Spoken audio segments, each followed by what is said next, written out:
Assalamualaikum warahmatullahi wabarakatuh. Untuk mendapatkan hidayah dan juga keberkatan daripada Allah Subhanahu wa taala, marilah sama-sama kita mulakan majlis perasmian Muktamar Tahunan kali ke-49 Dewan Pemuda PAS Negeri Kelantan dengan bacaan Ummul Kitab Al-Fatihah. Seterusnya majlis dengan segala hormatnya menjemput dan persilakan Saudara Muhammad Redha bin Haji Zain, Pengarah Jawatan Kuasa Pengurusan Muktamar, untuk menyampaikan ucapan aluannya. Dijemput dan dipersilakan. Assalamualaikum warahmatullahi taala wabarakatuh. Alhamdulillah, sama-samalah kita buat selama-lamanya memuji dan memuja Allah yang Maha Esa kerana sentiasa mencurahkan limpah dan rahmat dan berkat buat kita semua yang tiada taranya. Betapa sebabnya dada kita atas kemenangan pilihan raya ke-12 baru-baru ini. Doa kita, bisikan hati-hati kita, jihad kita, rupa-rupanya direstui oleh Allah yang Maha Esa. Maka saya berseru, sambutlah anugerah ini dengan tasbih dan tahmid yang bersegeralah memohon keampunan atas dosa-dosa kita semua pada Allah yang Maha Esa. Saudara yang dikasihi sekalian, anugerah ini adalah amanah, dan amanah adalah tanggungjawab buat kita semua. Tak terpikul amanah yang maha besar, melainkan dengan satu kekuatan jemaah daripada kita semua. Diri ini yakin dengan seyakin-yakinnya ketumbukan Dewan Pemuda PAS Negeri Kelantan bisa kekuatannya untuk mengusung UMNO ke pusaranya. Dengan ini, wabillahi taufiq wa hidayah. Assalamualaikum warahmatullahi taala wabarakatuh. Seterusnya saya dengan segala hormatnya menjemput dan persilakan Yang Berhormat Saudara Muhammad Zaki bin Ibrahim, Ketua Dewan Pemuda PAS Negeri Kelantan. Para pemuda yang dikasihi sekalian, kita bermuktamar pada hari ini selepas daripada kita menghadapi pilihan raya umum yang ke-12. Sebab itulah sahabat-sahabat yang dikasihi sekalian, kita kena mengambil satu sikap macam mana untuk kita mengisi kemenangan hasil daripada anugerah Allah Subhanahu wa taala kepada kita dalam pilihan raya yang lalu. Walaupun ramai di kalangan kita menyebut hasil daripada analisa pilihan raya, masing-masing menyebut kenapa kita menang besar dalam pilihan raya yang lalu. Masing-masing menyebut kerana sokongan daripada kaum-kaum lain. Ada yang menyebut orang Cina beri sokongan ramai kepada kita, orang India beri sokongan ramai kepada kita, orang Siam beri sokongan yang banyak kepada kita, menyebabkan kita mendapat kemenangan yang besar. Tapi ini adalah satu sebab yang mungkin terpencil kepada kita. Tapi kalaulah tanpa pertolongan Allah, kalau ini bukan satu anugerah Allah, kalau orang India, orang Cina, orang Siam bagi sokongan pun, kita akan perlihat mungkin kita tidak menang besar dalam pilihan raya yang lalu. Pada tahun 2004, kita hampir kalah di negeri Kelantan. Daripada 45 DUN, kita hanya memenangi 24 DUN pada masa tersebut. Dan akhir sekali, kita mendapat 23 DUN dan UMNO peroleh 22 kerusi dalam Dewan Undangan Negeri. Satu muhasabah kita buat pada masa tersebut.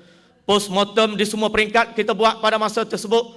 Dan kita banyak membuat analisa pada masa tersebut kenapa kita kalah, dan masing-masing telah bangkit kembali pada masa tersebut untuk kita pertahankan kemenangan kita dalam pilihan raya yang ke-12. Sekarang, alhamdulillah, kita menang selesa dalam pilihan raya umum yang ke-12. Mungkin tidak kedengaran. Di semua peringkat kita buat postmortem, kita buat muhasabah, kenapa kita menang besar. Kalau tahun 2004 dulu bila kita kalah, tak ada siapa sebulan kita buat muhasabah. Kita buat postmortem di semua peringkat. Pasal kita kalah berat. Tapi bila kita menang besar tahun 2008 dalam pilihan raya umum yang ke-12,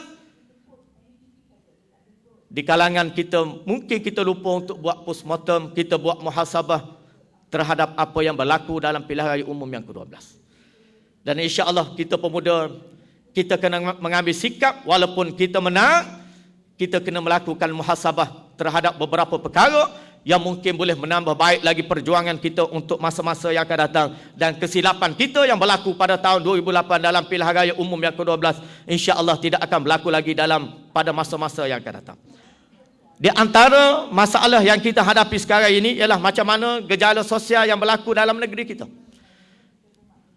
Kalau kita para pemuda yang ada, kita tidak mengambil sikap macam mana untuk kita menggerakkan jentera kita, sama ada melalui dewan-dewan, sama ada melalui agensi kerajaan, di peringkat PBT ataupun di peringkat kerajaan, kita takut gejala sosial ini makin merebak dan kita akan diteja oleh musuh dengan kemenangan yang besar yang kita perolehi ini. Kenapa kita tidak boleh menyelesaikan ataupun kita mengurangkan masalah gejala sosial yang berlaku dalam negeri kita?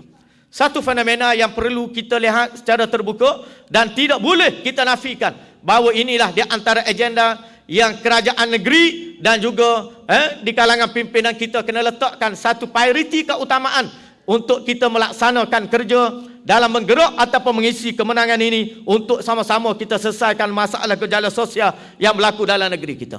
Perkhidmatan kepada rakyat boleh kita sampaikan dalam suasana yang baik dan selesa, supaya rakyat dapat menerima perkhidmatan daripada agensi kerajaan, daripada PBT, daripada mana-mana agensi kerajaan dengan baik apabila wakil pemuda berada dalam agensi tersebut.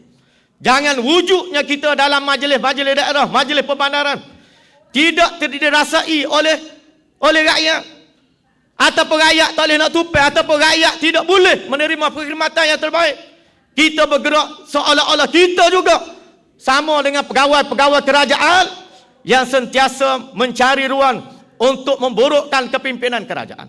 Jadi kita mengharapkan ahli-ahli majlis yang ada, pembantu pegawai halakat, sahabat-sahabat yang duduk di Yayasan Islam Kelantan, sahabat-sahabat yang duduk sebagai agensi di SUK ataupun lantikan politik, kita minta supaya perkhidmatan kita dalam suasana yang ada, biar rakyat menerima perkhidmatan kita yang baik, dan jangan kita seolah-olah kita bergerak sama dengan pegawai-pegawai takbir kerajaan negeri. Pergerakan kita serupa dengan dia, seolah-olah kita serupa dengan dia. Dalam pentadbiran kita serupa dengan dia, dalam perkhidmatan pada rakyat serupa dengan dia. Kita kerja pukul 8 sampai pukul 4, 4:45 petang. Lepas pada tu dak. Kita mengharapkan sahabat-sahabat yang ada dengan amanah kepercayaan yang telah diberi oleh pimpinan kepada kita, insya-Allah kita gerakkan dengan baik, kita gunakan ruang yang ada